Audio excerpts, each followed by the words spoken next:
శ్రవణ్ గారు, అశోక్ గారు, లక్ష్మి గారు, మిగతా మిత్రులారా, కొట్లాడి తెచ్చుకున్న తెలంగాణలో కనీసం విద్య, వైద్యం అన్న అత్యంత పేద ప్రజలున్న ఈ తెలంగాణలో దొరుకుతుందని మనమందరం ఆశించాం. తెలంగాణ ప్రాంతం అంటేనే అత్యంత వెనుకబడిన ప్రజలు నివసిస్తున్న ప్రాంతం. ఎస్సీలనండి, ఎస్టీలనండి, బీసీలనండి, ఇవాళ మహిళలు అన్ని రంగాలలో ఇటువంటి ప్రజలున్న ఈ ప్రాంతం కొంత బాగుపడుతుందేమో అని ఆనాడు మనమందరం కోదండరాం సారు నడిపారా ఉద్యమాన్ని.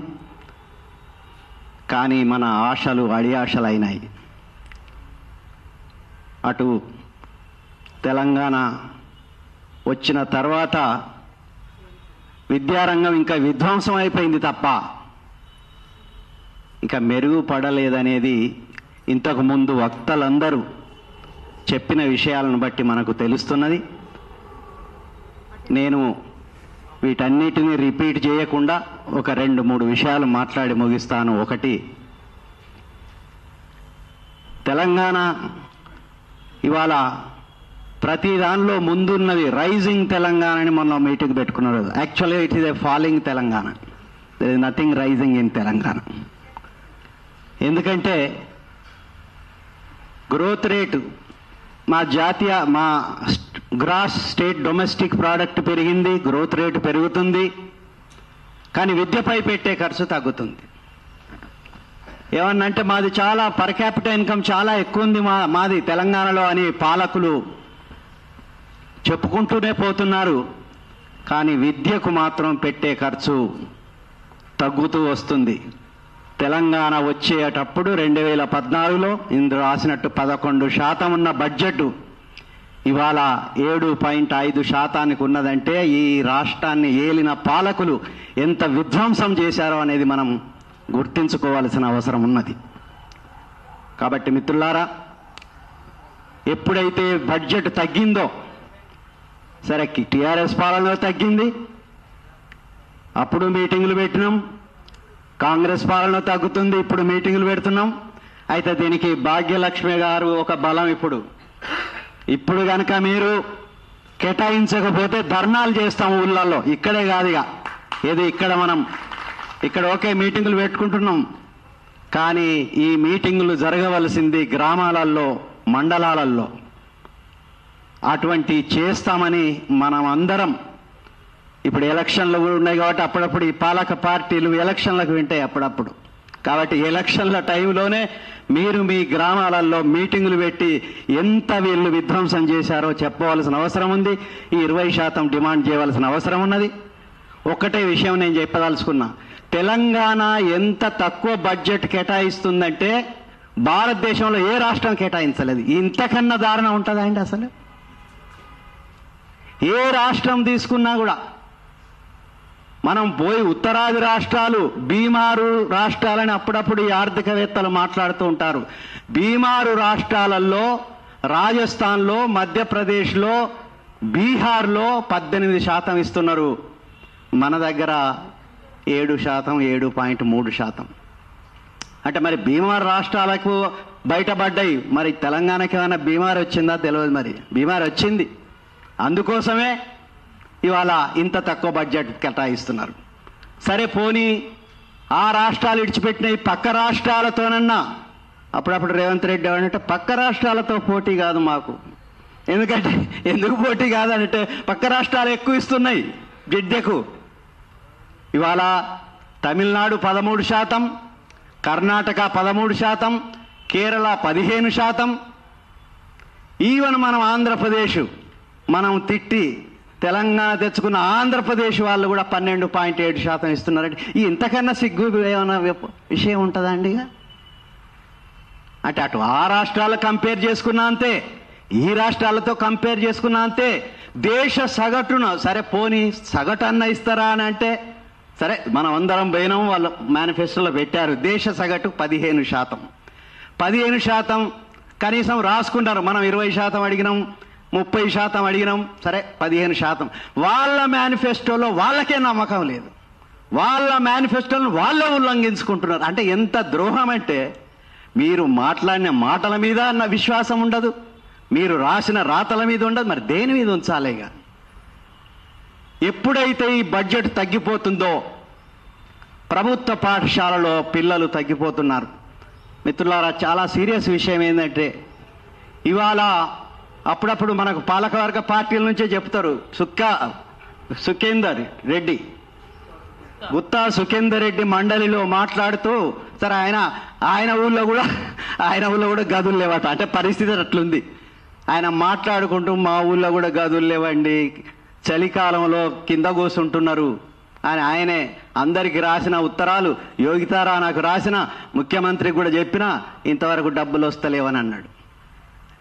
అంటే 18.5 లక్షలు ఇంతకుముందు ఒక దగ్గర చూసిన, గత 2 సంవత్సరాలలో 10 లక్షల మంది పడిపోయారు ప్రభుత్వ పాఠశాలలో. ఇప్పుడు మిగిలింది 18 లక్షల మందే. మిత్రులారా, ఇంతకుముందు నర్సిరెడ్డి గారు చెప్పినట్టు అది ఏమన్నారు, జారుడు బండ. ఆ జారుడు బండలో ఇక 5 సంవత్సరాలలో ప్రభుత్వ పాఠశాలల్లో ఒక్క స్టూడెంట్ కూడా ఉండకుండే పరిస్థితి ఏర్పడుతుంది. 18 లక్షలు ఇవాళ అక్కడి నుంచి వెళ్ళిపోతే ఇక ప్రభుత్వ విద్య గురించి, ప్రభుత్వ పాఠశాలలు అనేటి మనం ఇది ఒక ఆర్కియాలజీలో పెట్టుకొని ఒక ప్రభుత్వ పాఠశాల ఉండేదట, అందులో అత్యంత పేదవాళ్ళు చదువుకునే వాళ్ళట అని చూపించవలసిన అవసరం ఉంది. అటువంటి పరిస్థితి ఇప్పుడు, అటువంటి ప్రమాదం రానుంది. గత ఒక 3-4 సంవత్సరాల్లోనే మొత్తం 18 లక్షలు, ఉన్న 18 లక్షలు ఇవాళ పోయే అవకాశం ఉంది.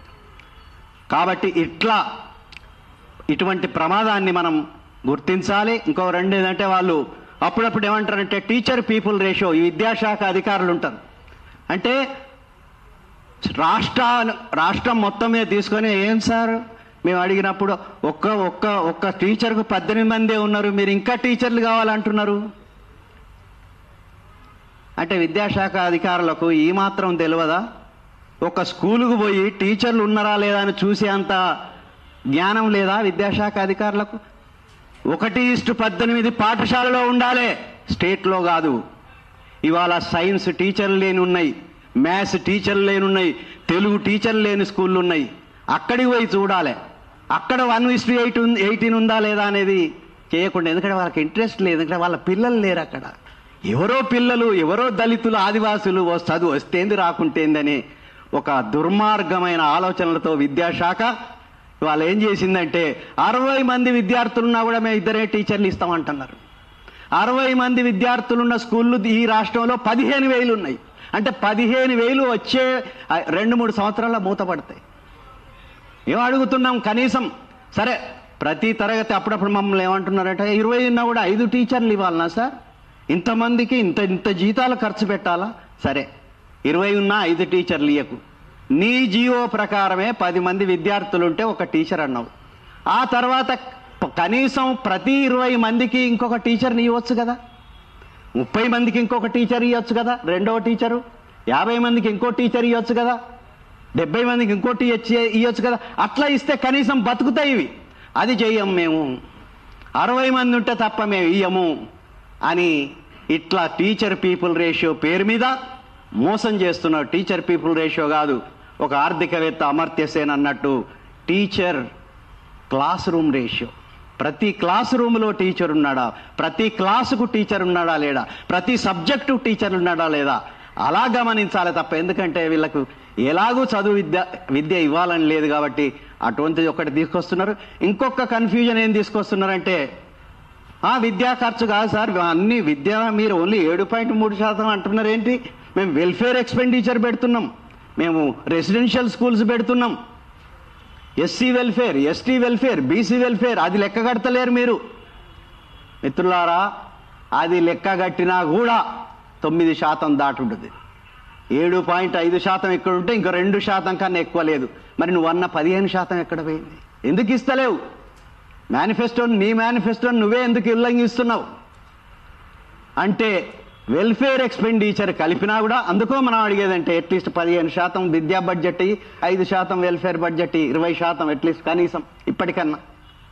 కానీ అలా కాకుండా లేదు మీరు ఇది లెక్క కడతలేరు అది లెక్క అంత మోసం చేస్తూ మేము బడ్జెట్ ఇస్తున్నామని చెప్పు, ప్రతి మీటింగ్లో విద్య అని చెప్పి ప్రతి వీళ్ళ దగ్గర డబ్బులు లేవు అనేది కూడా కరెక్ట్ కాదండి. డబ్బులు లేవు అనేది కరెక్ట్ కాదు. నీకు కావలసినవి ఇంతకుముందు అన్నట్టు ఒక్క స్కూల్కి 200 కోట్లు, 119 కాన్స్టిట్యుయెన్సీలో నీకు young India residential schools 200 into 119 24,000 కోట్లు ఎక్కడి నుంచి వచ్చినాయి? ఈ మధ్యలో అప్పుడప్పుడు అంటే నన్ను కోసినా పైసలు లేవు. ఏం చేస్తాం? కోసుకోండి, కోస్తే నిజంగానే పైసలు వస్తే కోసేవాళ్ళం, పైసలు రావు. కానీ ప్రాబ్లం ఏంటంటే నువ్వు ఇచ్చేది 24,000 కోట్లు ఎక్కడి నుంచి వస్తున్నాయి?